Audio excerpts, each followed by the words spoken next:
So we're really, really pleased that you guys are going to be featured in this week's Indie Insider Information. Yeah. As are we. As a week. Yep. Yeah, and we'll also be featuring a red carpet interview. We'll do a two-part interview, one on Friday's show, and then we'll air on the Weekend Chart show a red carpet interview that will be a continuation as well. And we'll send all those links to Josh. So if you guys have a spare moment, you know, you could throw your iPod on while you're out surfing and listen to yourselves. Yep. Receive tons of accolades. we do love to listen to ourselves. So where is that accent from? Are you both from the same area? Darkest India. India. Is that Brad? Is that the south coast of England? Oh, Little place called Brighton. Oh, I thought you meant Bradford for a minute when you said India. Genius! Hang about. Someone's done this before. No, we're from Brighton. Well, it's where we live at the moment. We're not all from there. I'm from London originally, but now reside in Brighton with everybody else. How did the band get together? Well, I was at university studying music, and I had to do like a studio project as part of my degree, and I met James, the singer, through like a mutual friend, and I thought, wow, this guy's got a great voice, let's do some stuff. We started doing some stuff. Dino got involved on guitar. Only musical stuff, you understand. Yeah. You might like to know, guys, or not like to know, that for ages we called you Two Spot Gobi. Yeah, because I thought it was something like gobsmacked, you know? No. On that subject, how did you come, up with the name Two Spot Gobi? Well, it's the name of a fish, and to get in the band, you have to eat one whole. Yes, we've heard that story. So Initiation. So who was the first member that decided that they're going to do that to all the other members? James.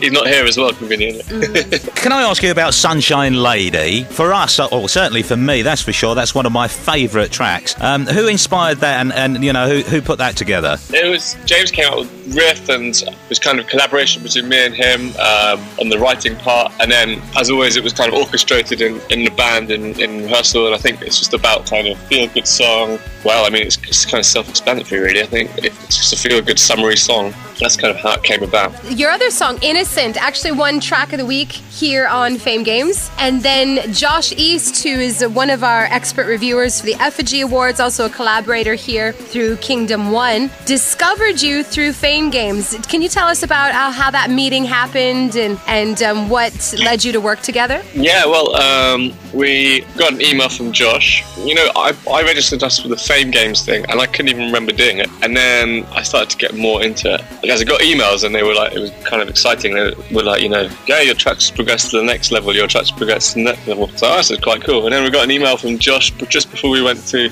do our first tour in America last October. And and we emailed, and then we met up, and we thought, yeah, this is a nice guy, and it's kind of just gone from there, really. And what did he say in his email? Because, you know, a lot of times you get, as an indie artist, you get these emails from people going, oh, I can do this for you and I can do that for you. What was it like? Was it one of those, or did you see right away it was genuine? You know, we get a lot of emails like that, and at the beginning, every first email, I'm like, oh yeah, cool, whatever. And then I carried it on, and I kind of got more into it. I got like more impressed with like how he's saying it. It's appeared more and more genuine rather than just like, yeah, I'm gonna make you kids big time. And then we met up, and it took a while to get the relationship going, but it's been really cool since. I mean, I've had no problems at all. So. The thing is with Josh is he's just a really nice guy, and he produces results, and he doesn't talk too much, and he just does it, and he's just he's a hero. Yeah, we like doers, not talkers. That's what we like, and he's one of those. Yeah, he's a real good friend to Fame Games, and we were really quite surprised when he told us that he wanted to work with you guys, and because it was so early on when you made the show. What are you saying? It was so early. It was so quick, you know, and we just weren't aware that, you know, he was so fired up about it, and he was telling us, Two Spot Gobi, they're going to be the next big thing, and did you know they're doing this? And he was telling us more about you than we knew, and we thought we knew everything, right? And then he landed, remember the first thing he landed for you was the Lisa Gibbons Oscar night after party. Tell us about that. Yeah, that was cool. That was like a really it's a really surprising thing to get really as a band from the UK, and it was kind of just something that was so last minute, and it was like everything. I kind of never believed it was going to happen until I was standing on stage, and then by that time it was too late. I was already on stage, and but it was pretty amazing. We got to walk down the red carpet, which is not something you get to do every day, and we got to arrive in like our rental van, which wasn't so great. Beautiful. Everyone else stepped out their limos, and we stepped out our rental van, parked around the back, and that was rock and roll. That's how we roll. Yeah. And then it was amazing, and there was lots of alcohol, and we consumed lots of it, most of it, I think, and the rest is a blur. So did you hang out with all the A-list celebs, and have any really good groupie stories to tell? Well, we hung out with a lot of people, and our drummer had quite a significant conversation with Forrest Whitaker, I believe. Oh wow! Is that correct? That's amazing. As a band from the UK, I'm assuming that you've been to America a couple of times, or was this more of your first forays into the great red, white, and blue? Yeah, it was. We definitely enjoyed it. It was a good laugh. Do you love how all the American women enjoy the British accent? I mean, how are you received as a British band? Because as you said, you were quite surprised. You're a UK band, and you're invited to this American, Emmy after party. Or excuse me, it was the Oscars. The Oscars. Emmy. I don't remember that one. Maybe we did that as well. It was a blur.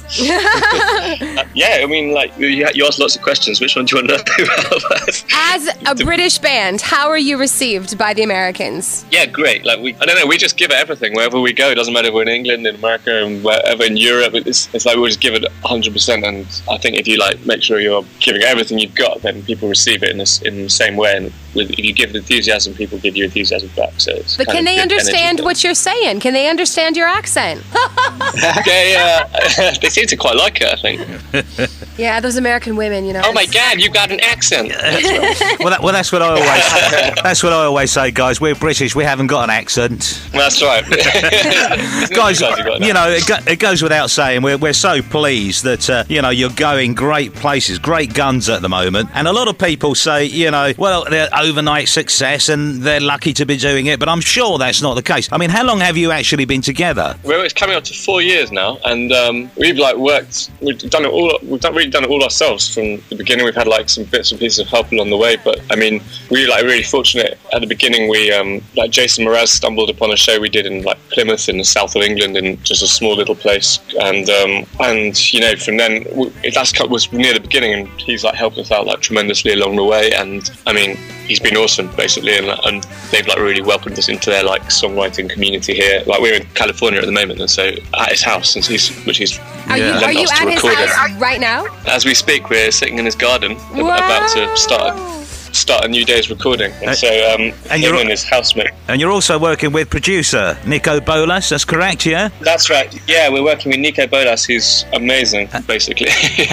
How do you think he's helped your music? What he's done is he's accepted what the band is and not tried to make it something different. So whereas in the past we've worked with producers and we've had good times with all the people we've worked with, and they've been great, but we particularly like the way we work in this setting, and the fact that we're recording we're like a live band, and the way we're recording is we're recording all together, we're recording at the same time. There's no auto tuning, there's no there's bits and pieces of overdubs, but nothing crazy. It's just about the vibe of the sound and the takes, finding unique takes with the right vibe and stuff. And so it's really exciting to be doing that in a new way and just getting it sonically kind of beautiful, the sound of the album.